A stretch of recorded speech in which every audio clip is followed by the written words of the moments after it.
So one of the biggest financial breakthroughs I've ever had in my life, and I promise you this is worth writing down. In fact, this was not just one of the biggest. It's one of the top 3 breakthroughs, financial breakthroughs I've ever had in my life, and it's the first one I ever had. And I remember when I had it.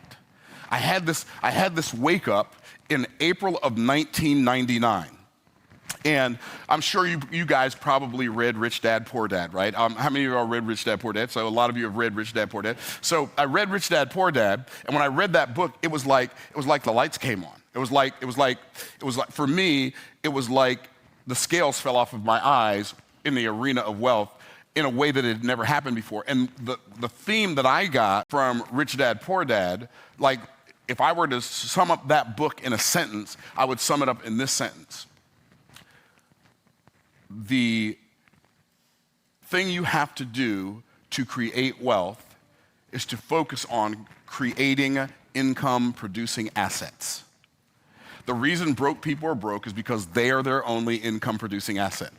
The reason rich people are rich is because we accumulate income-producing assets. In fact, Daniel Priestley, in his book, Key Person of Influence, he says, income follows assets.